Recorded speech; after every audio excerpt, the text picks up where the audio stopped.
Hello, everyone. Good morning, good afternoon, good evening. Greetings from WFWPI Office for UN Relations here in New York.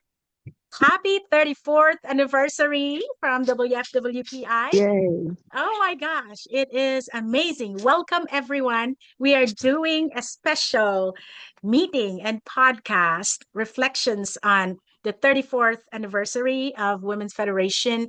We are going to revisit the founding inspiration of WFWPI, its journey, the achievement, and what we're going to look forward to in the next year and the next 100 years or so.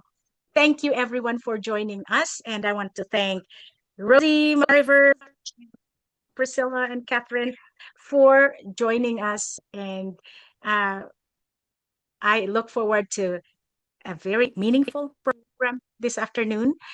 Let me start by thanking our co-founder, um, Dr. Hak Jahan Moon, for trailblazing a path for women, all walks of life, to find their place, to lead, to be confident, to shine from within, to be a peacemaker at home, in our communities, in our society, and the world.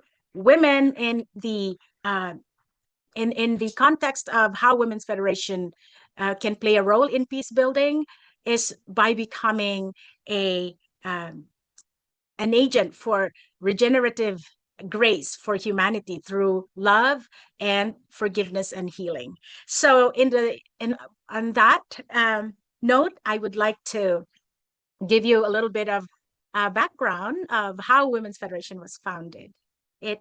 Women's Federation started in actually way back in 1989 in Japan. Women who worked with a public mindedness, thinking of how to solve the poverty and education problems of the world.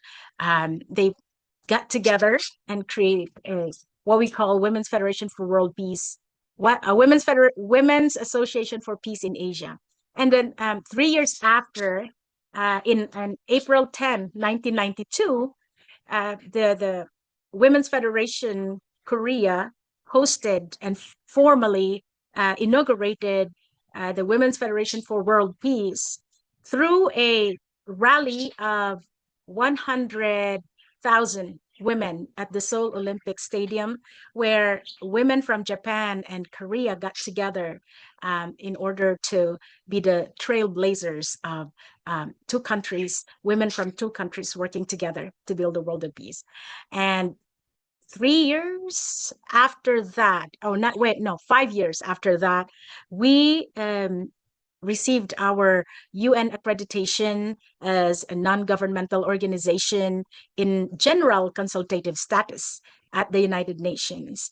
The general consultative status is a very important, they play a very important role, those NGOs associated with general consultative status. Out of the 6,000 NGOs that are accredited by the UN since 1945, there are only 140 or so, 144 within that number who are in general consultative status. We can give statements to the UN, we can participate in UN meetings, observe, and in the ECOSOC, Economic and Social Council processes, we can bring the voice of our communities. And that's how we are making a difference and bringing the voices of the women from the communities around the world to the United Nations.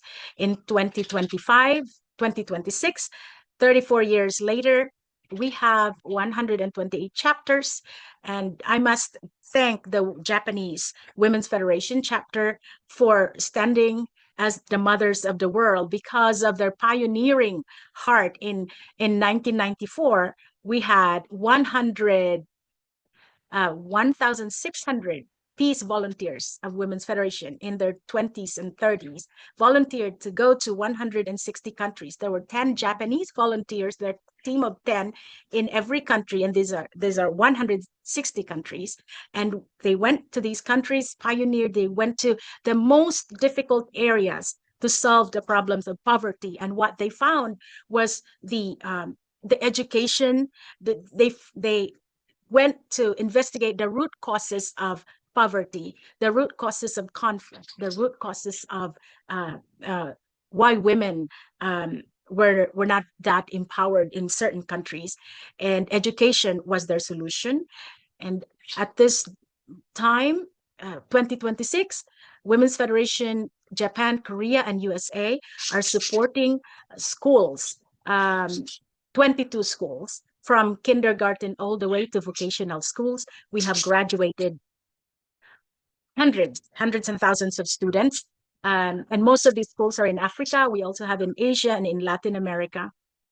At this time, we have also we have reached out. According to our quadrennial report, we have just the last 4 years, we have reached out and served 550,000 women and children, and 90% of the population and the people that we serve are children and youth. That's because of our schools and our education program. We have a network of hundreds, thousands of global women peace ambassadors. And within the national chapters, we focus on peace building program, and we focus on climate action, environmental stewardship, the role of women through the Global Women Peace Network, and also the women, peace, and security, the role of women in resolving conflict in conflict-ridden areas of the world. So yeah, those are our main programs, and we operate with the goal of women working together across traditional lines of political boundaries, religious boundaries, creeds, social classes, and ideologies. And only through that peace philosophy, where women work together with the heart of a mother, the heart of a sister, the heart of a daughter, then we can build a world of peace together with men. Okay, so isn't that wonderful? Thank you, everyone. I am very honored to serve as the Vice President for Administration of Women's Federation for World Peace International and the Director of the Offices for UN Relations. Yeah, thank you. And I would like to introduce our team here in New York, our team of UN representatives and ambassadors for peace. We have here Ms. Rosie Chawla. She has contributed greatly to the work of Women's Federation in the area of grant writing and fundraising, and she is our peace ambassador as well. She works with the UNESCO Center for Peace as Director for Education. Rosie, thank you so much for your support, and I'm so honored to spend this beautiful day with you. And we have here Dr. Mariver Montibon. She is our UN representative as well and peace ambassador. She is helping us in the area of media and public relations. And she's a journalist by profession. And she is helping in the project management of our permaculture project. Thank you very much. I call her twin. She's always been a very supported figure in Women's Federation. And we have here Dr. Maria Garces. She is a prominent figure in the Latin American community from Ecuador. And she is also our peace ambassador and UN representative. Maria, thank you for joining us. Also, Priscilla. Priscilla is the champion for climate action and an advocate and climate realist, climate reality advocate, and she's also advocate for the, disability. And she is one of the top 100 influential figure in New Jersey, and I think it's nationwide. Priscilla is a fearless trailblazer for women and women with disability. She's our UN representative and also Women's Federation Peace Ambassadors. Thank you so much, Priscilla, Thank you, for Ms. joining us. Merly. Thank you, Ms. Merly, for your acknowledgement. Sure, of course, yes. In order to fulfill and to carry on the work of building a world of peace, we need to work together. And I'm very honored to have a glorious team of women, um, not just luminary in the work in the expertise in the field in your field, but also your heart. And that is, I believe, the most important um, aspect and requirement of being a leader, women leader, and our aspirations and goal to build a world of peace. Catherine is the youngest peacemaker that we have here.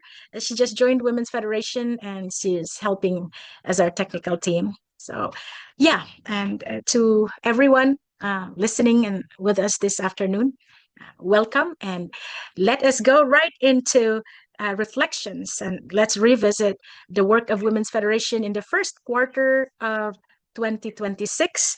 We focused on one of our advocacy, which is the environmental stewardship through permaculture, mainstreaming of permaculture education. And I'd like to ask first Dr. Marver to share a bit of what we did in the Philippines, and then after that, let's ask Rosie to give her reflection on the CSW. So, Twin, go ahead. You have the floor. Take it Thank you, away. Twin. Hi, everyone. Happy 34th anniversary, Women's Federation. I pray that it's going to continue to do its community work and global action because it's doing well, and there are a lot of things to improve on, but we're doing what we have to do as leaders. So thank you and congratulations. And thanks for having me. I couldn't emphasize that enough. And our permaculture project was the opening salvo to me this year, Twin. We went to the Philippines January. We were there for 2 weeks. I was there for 3 weeks, and we prepared the whole program for environmental action for 8 months. And shout out to CITU, or the Cebu Institute of Technology University, for partnering with us in the permaculture education program, which will expound and make it wider, the education, especially for young people, to regenerate the earth wherever they are, whether it's an urban or a rural setting. And it was wonderful, Twin, that we went there. In our conversation, we were like, that was a scary big thing we did. It was during it happened, the preparations happened with two storms and one earthquake. And we were thinking that it was not going to push through because of those major calamities. But guess what? Earth regeneration is more necessary, more relevant because of the wide scale catastrophes that Mother Nature has been unleashing on us because of our own destructive ways and neglectful ways. So I felt very happy that we were able to reach out to everyone in Europe. I mean, leaders responded from Europe. We had two senators with us. We were able to connect with trainers, and we were able to tap the city government in Cebu City, my birthplace, and also in your birthplace. You were able to continue your good relationship with the local government, and they're actively doing the regenerative program. And it's really like perfect. It's meant to be that the agriculture department is our partner, and the school.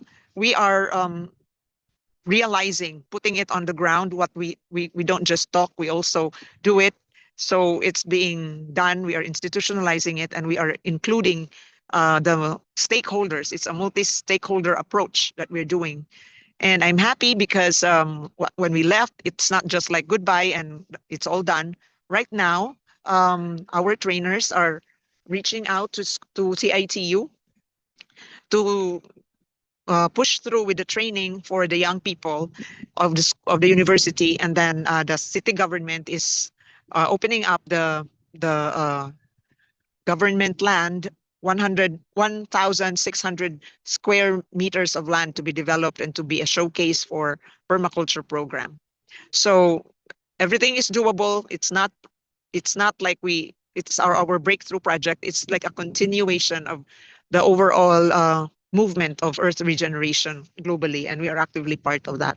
Hopefully we can do the same in Hawaii this year, and also in partnership with Priscilla and Maria in New Jersey. The no, not reproduct the permaculture program. So my heart is here, and I'm so happy that in a little way, we are able to implement it together, because that's what the essence of it. Like, we'll do it together, one step at a time.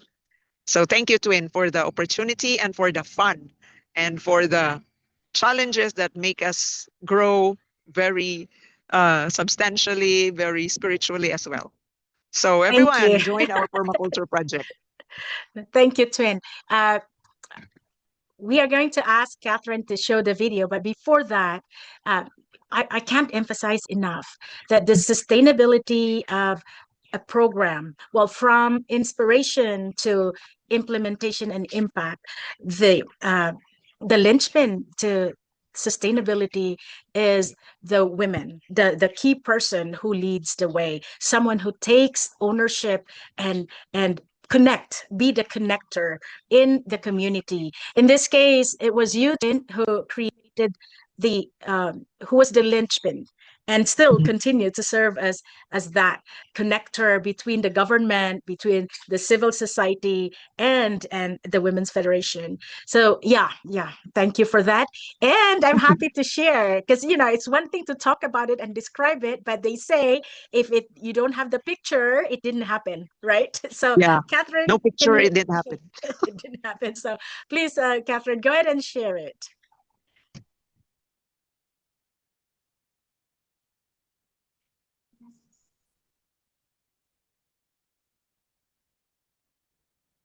Let's see. Okay.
Wow, that's amazing. How does it look for you guys? I think, yeah, for next year for our second permaculture summit, it's double the fun and it's double the inspiration.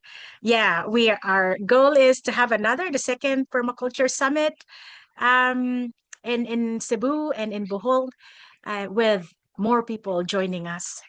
So yeah, thank you, Twin. That was a really inspiring, very good reporting. Yeah, thank you. Okay, so next after the permaculture summit at the end of January, we came back and we hit the ground running again, preparing for the NGO CSW 70th session uh, at the United Nations. And Women's Federation, as always, is ever ambitious. We had events after events, and we had the highlights where the advocacy training, and then we had the No Peace Without Women event, a side event, and then the Bridge of Peace program at the United Nations. And Rosie, would you like to speak after the video, or we're going to show the 7-minute video, or before the video? How do you want to? It's totally okay. Whatever you want to do. Okay, I think it's better, right? Like people see the video, what happened, what transpired, and then um, you speak after. Okay, Catherine, please go ahead. It's only 6 minutes, so go ahead, Catherine, please.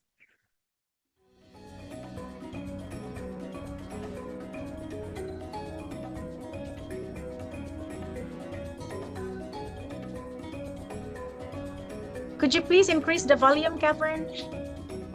The 70th session of the United Nations Commission on the Status of Women convened at United Nations headquarters in New York from 9 to 20 March 2026. The international community gathered around the priority theme, ensuring and strengthening access to justice for all women and girls, including by promoting inclusive and equitable legal systems, eliminating discriminatory laws, policies, practices, and addressing structural barriers. The Women's Federation for World Peace International, through its Office for UN Relations in New York, delivered a substantive and forward-looking contribution to CSW 70 through a series of leadership, advocacy, peace-building, and parallel events held throughout New York. These engagements reflected not only WFWPI's long-standing commitment to women's advancement, but also its practical approach to connecting international policy dialogue with local leadership, community transformation, and sustainable peace. From 6 to 8 March, in advance of the formal opening of CSW 70, WFWPI convened its advocacy training at the New Yorker Hotel under the theme Empowerment, Innovation, Transformation, Advancing Feminine Leadership Toward a Just and Peaceful Future. The training served as a strategic capacity building platform designed to strengthen women's competence in UN engagement, public advocacy, and multi-stakeholder leadership within their respective national contexts. Co-directed by Mrs. Moriko Hori, President of WFWPI, and Merle Barlan, WFWPI Vice President and Director of the UN Relations Offices, the training aimed to equip participants with a clearer understanding of UN and government processes, civil society-government partnership, project design and implementation, and practical advocacy pathways for advancing women-centered peace-building and justice initiatives. Sessions led by Dr. Rior Santos, Merle Barlan, and retired Philippine Ambassador Mario De Leon Jr. offered both policy grounding and applied institutional guidance. Most importantly, the training was designed to move beyond inspiration toward implementation. Its core output was the preparation and certification pathway of women leaders to serve as UN advocacy desk officers in their respective countries, with the broader objective of strengthening readiness to establish regional and national advocacy desks capable of translating global commitments into credible local action. One of the highlights of the CSW 70 was WFWPI's participation of the side event No Peace Without Women, a call to action realizing the unfulfilled promise of the Women, Peace, and Security Agenda, as one of the co-sponsors, along with the 6 NGO CSW regional offices, held on March 9 at UNHQ, jointly sponsored by governments of Costa Rica to the UN, Gabon, Montenegro, and Qatar. Dr. Sima Bahaus, Executive Director of UN Women, was the keynote speaker. Miss Carolyn Hanshin, Director of WFWPI UN Relations Office in Geneva and President of the NGO CSW Geneva, served as a co-facilitator together with Miss Patricia Elias, President of G100. A major highlight came on 12 March when 125 guests, including women leaders from around the world, representatives of UN agencies, governments, and civil society, gathered at the delegates' dining room at United Nations headquarters for WFWPI's Bridge of Peace program. The signature event stood as a profound expression of WFWPI's peace philosophy in action and resonated strongly with the principles of UN Security Council Resolution 1325, which recognizes women's indispensable role in peacebuilding, conflict transformation, and social healing.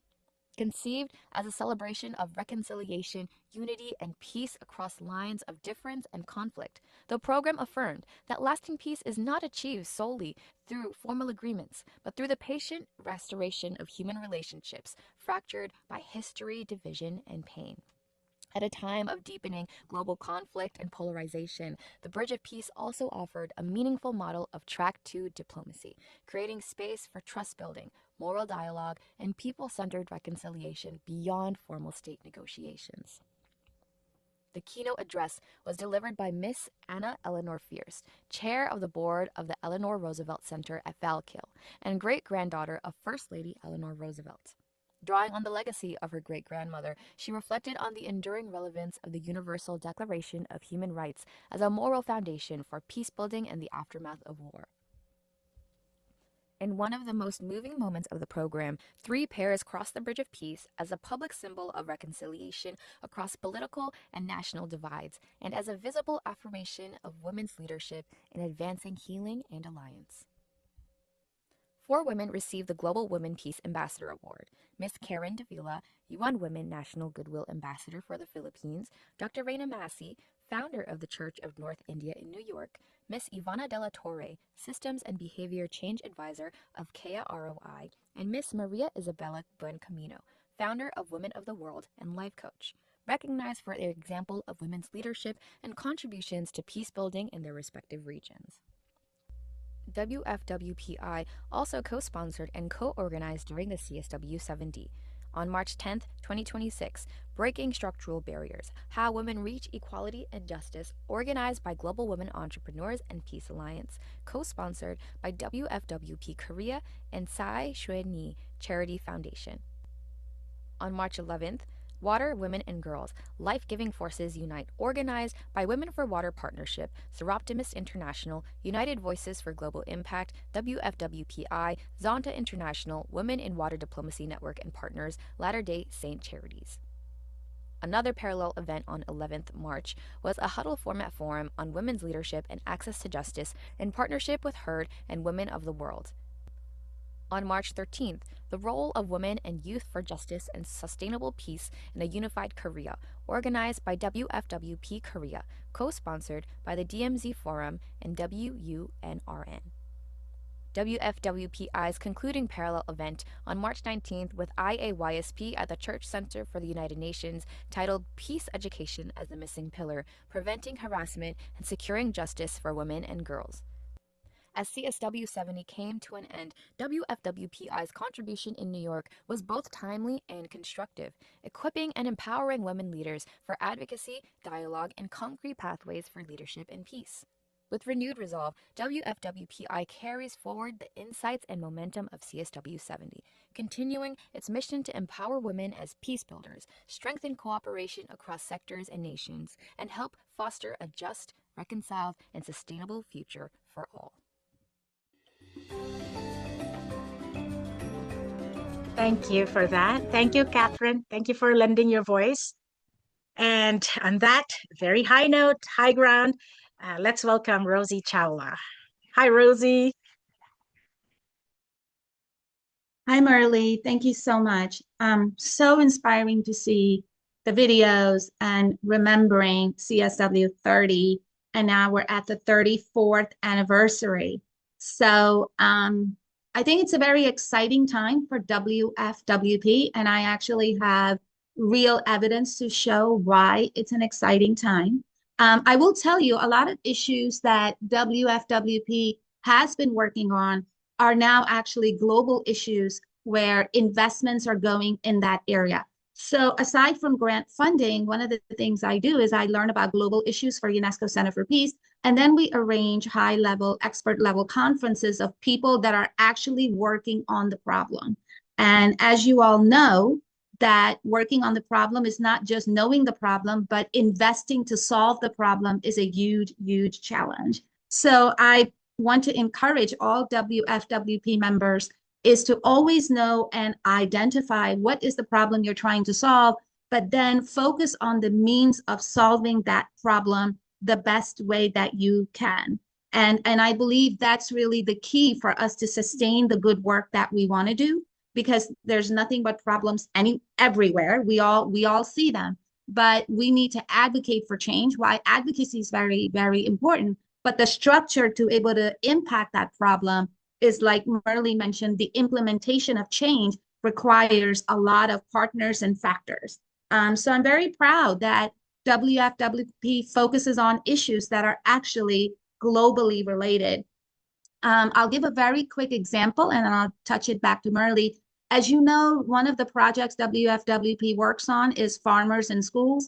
And one of the main projects is permaculture, which is working on soil degradation. It's working on water supply. It's working on many things. Well, the COP conference recently, all the philanthropists have dedicated about 300 million to funding to protect lives and livelihood, right? So whatever problems that you think you're solving locally is actually a representative of a global problem, right? US right now, Rockefeller Foundation has invested about 100 million in the US to help local farmers reduce the healthcare costs, because we believe that nutrition of food and biodiversity is costing the US 1.1 trillion in healthcare costs.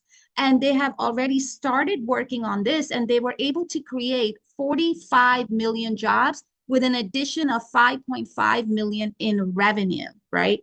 So what I want to end by saying is the issues you're working on, there is a global link. Find the global link, understand your issues so you can advocate for your funding. Thank you so much, Merle.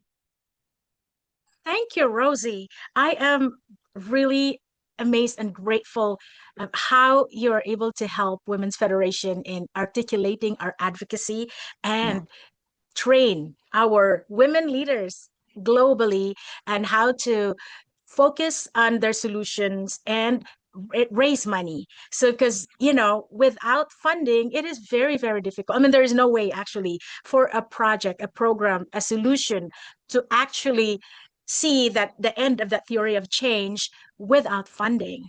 And you are the very person who's helping us articulate that well in our advocacy and going into connecting to the funders. So yeah, thank you so much. And to add to what you mentioned about food security, this year the UN celebrates the year of women farmers. Isn't that amazing? So 2026, UN declared it as the year of women farmers.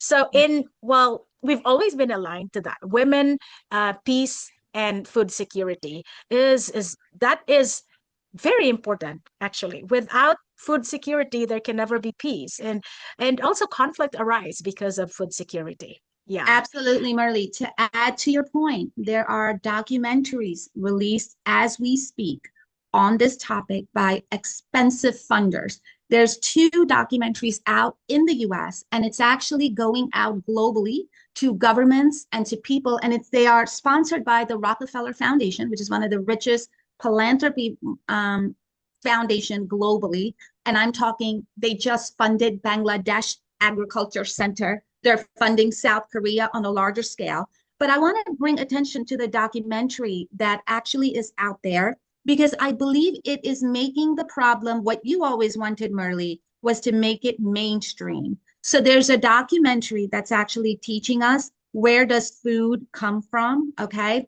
They want to educate people the importance of women farmers. They want to educate people where food is coming from, because they estimate that by 2050, we have 10 billion people to feed and we won't have enough food.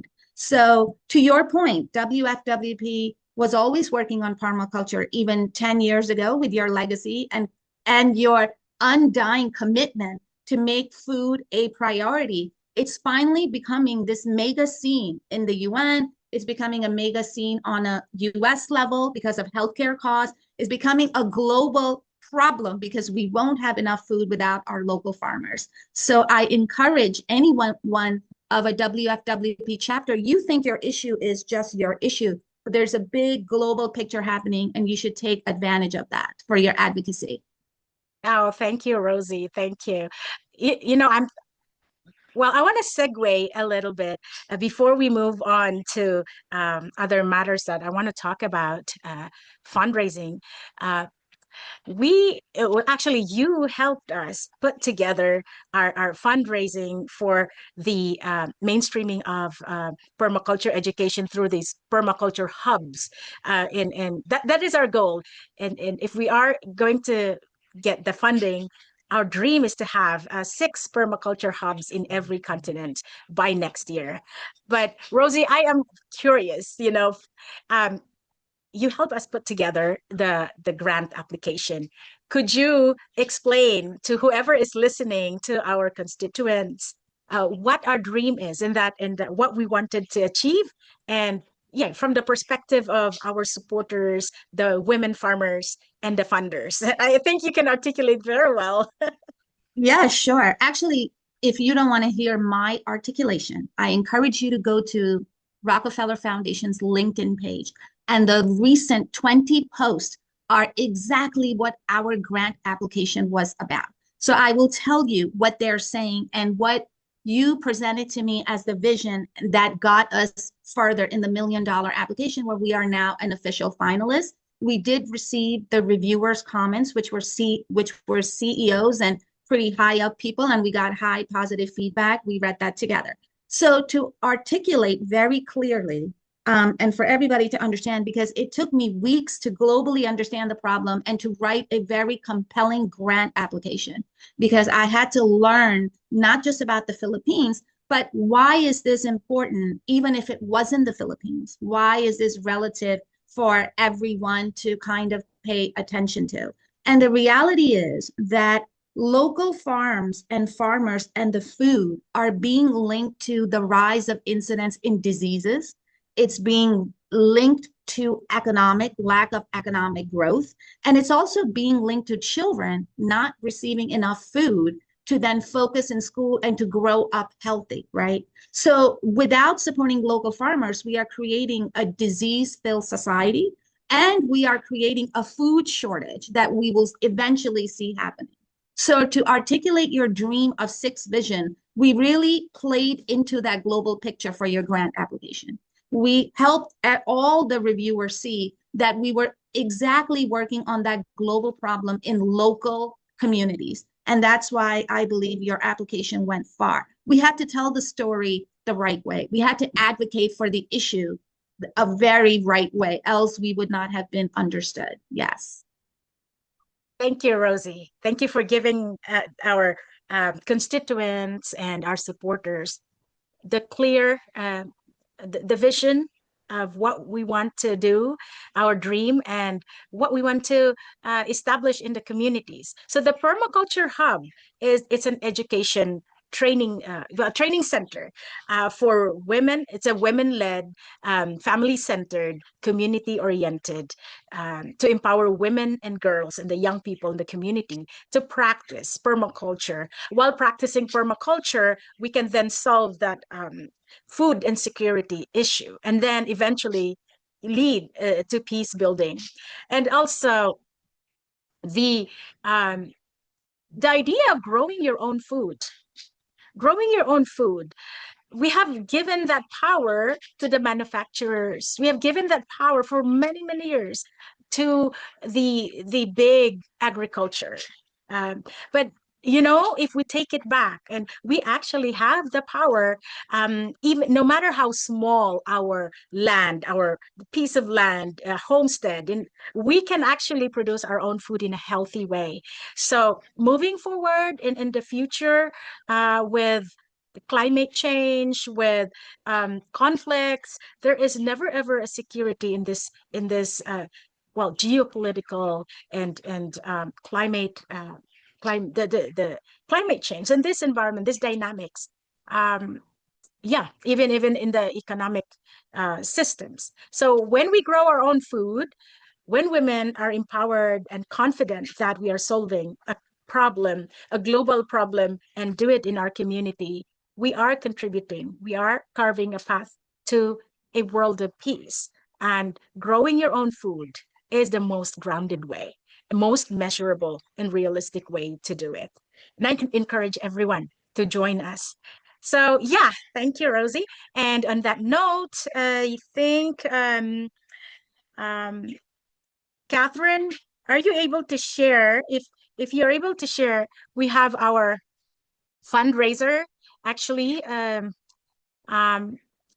well, to commemorate the 34th anniversary of Women's Federation, we are highlighting the role of women farmers. And we are creating this coffee table book, and we're honoring the women. Well, of course, the women who supported the Women's Federation. Go to the next page where we are asking um, partners. We're looking for partners. Go to the sponsorship page, Catherine. So we have a level of peacemaker level. Those who sponsor a page of our coffee table book, $5,000. You can have a 200-word story of impact on whether it's you, your personal advocacy, or your organization or your business. We'll give you a book. Well, actually, 10 copies. How many copies of books do we have? Um, um, let's see, five. Yeah, 5 copies, and then we will have a digital book as well, and you'll be our partner for 1 year. And then we have a $2,500 level. It includes 100-word story and a photo of your impact and something about your organization, your business, or your personal journey. And we'll give you, we are going to promote and be your partner for 1 year in everything that we do in all our programs at the United Nations, in local governments, and the community level. And the next is the scroll down, please, Catherine. The 1,000 level, it's a change maker page where there's a 50-word impact, and your organization, your business, or your personal advocacy. And we give you one book. And well, all of the sponsors, we are going to give you an opportunities to join us at the United Nations, attend conferences at the United Nations, and be our partner for 1 year. But in this particular book, we will, depending on the level of your support, we will highlight your story of impact. And then the other level is the advocate. $500. We will have your photo or your company's photo and something, a blurb about your business.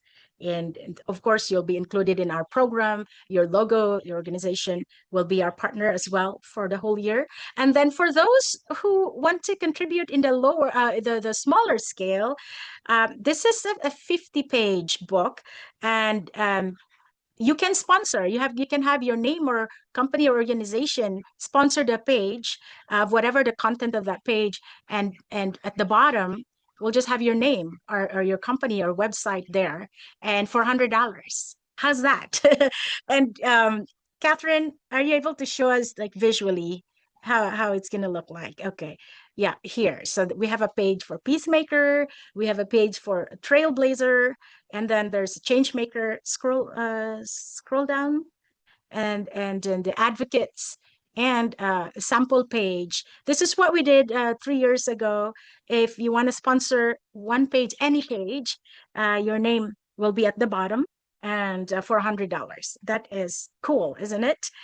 Okay, and over the next few weeks, the spring and summer months, we will also have a upcycling and environmental. We focus on environmental topics. You can unshare now, Catherine. Yes, yeah, here. Okay, so Earth Care and Self Care fundraiser during spring. So if you have used clothing, that pre-loved clothing, if you want to um, give it to someone and also receive someone, we will have like an exchange of pre-loved items in your closet.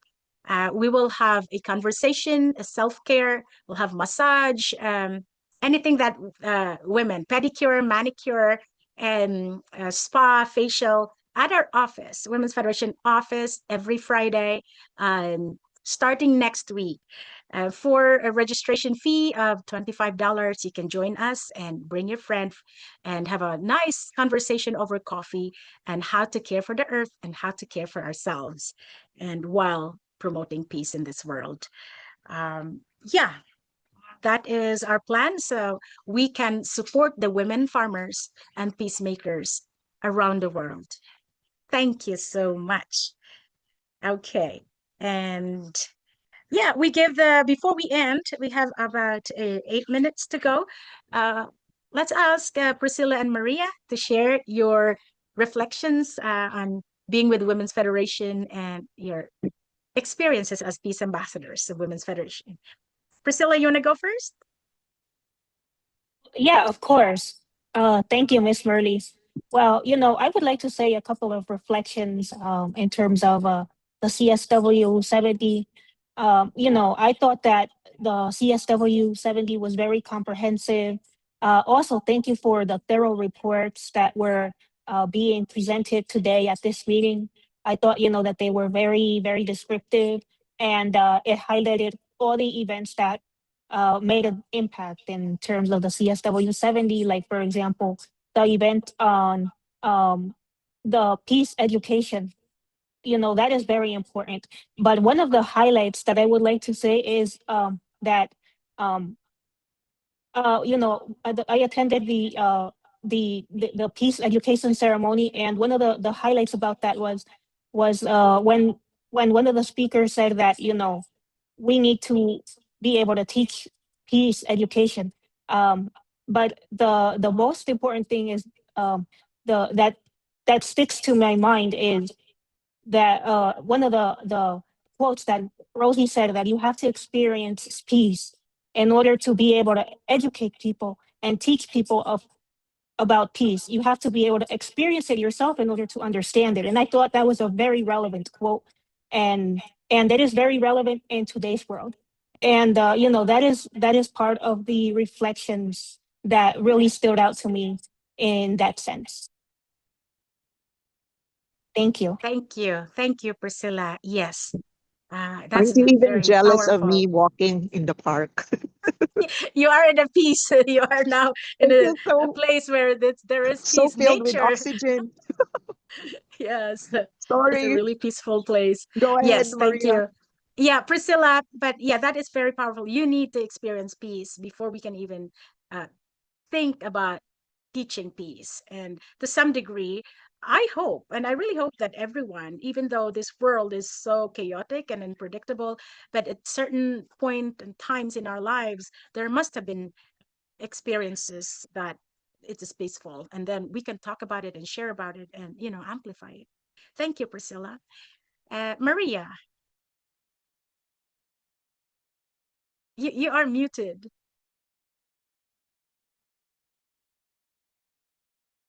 Okay. There you are. Okay.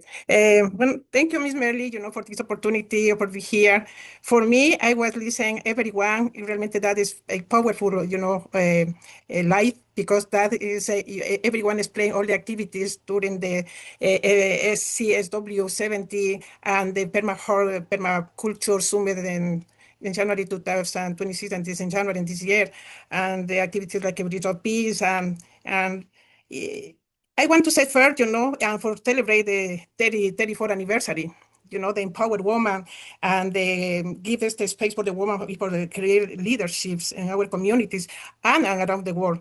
And I want to talk, about the Bridge of Peace. Really, for me, when I was present, was a very nice experience. I already participate in the community's Bridge of Peace, and this, for me, that is part of the Women Federation World of Peace. It's part of the Women Federation. It's the heart, it's the peace, it's the connection, it's change. The between communities, between the different ideas, different, even religions, or thinking the way that the people thinking. No, that is when I was in this event, and USP was wonderful, and in this event, and for permaculture, I was not present, but I was reading. I was I see the videos. For me, about permaculture is not about is not only about agriculture. It's a philosophy of living for the communities. These have the work with the nature, the nature, and respect the nature and our environment. Especially in communities, they have very vulnerable with in different countries around the world. Um, this provides food security, economic opportunities, and protect the environment and resilience with the climate, and that is opportunities for the women for growing and have knowledge. Thank you, Ms. Mary, because you are the person, and Rosie for helping this big project, because not locally, around the world, and that is amazing, for the organization. Thank you. Thank you, Maria.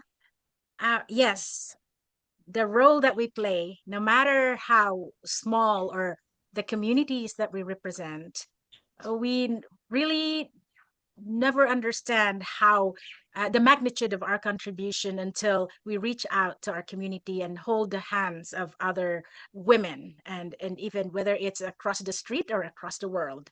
And I cannot thank you enough for walking this path together with Women's Federation, Rosie, Mariver, Maria, Priscilla, Catherine, and all of the Women's Federation. We have hundreds and thousands of women leaders and members of Women's Federation, volunteers who pro bono work so hard, who believe in that vision. Track to diplomacy is not just talking about peace and dreaming of peace and discussing at the UN, but it is about the relationships that we build, healing each other while solving a problem in our community and around the world. And before I close, I want to congratulate actually our founder. She got nominated as a Nobel Peace Prize award for the Nobel Peace Prize for 2026. The nomination came from, I think, Finland, one of the Nordic countries, one of the world leaders from Nordic countries.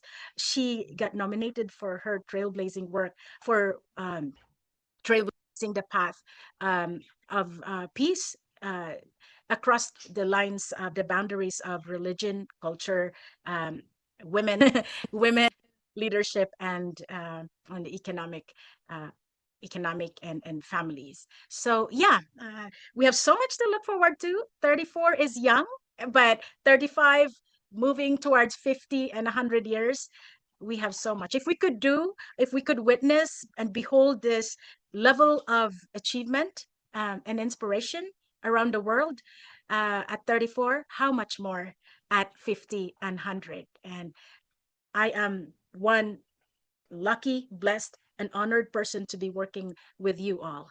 Thank you very much. And thank you, everyone. I hope to meet you at your communities around the world, and I'll see you soon. God bless. Thank you. Thank you, Thank Twin. you. Thank you, everybody. Thank you, Ms. Bye-bye. Thank you, Roy. Rosie, Thank Thank you, Maria, everyone. Bye. Catherine. Have Rosie, a I'll good see you weekend. soon. See you soon. Bye-bye. See you. Bye-bye. Bye. Bye. Thank Take you. care. Thank you.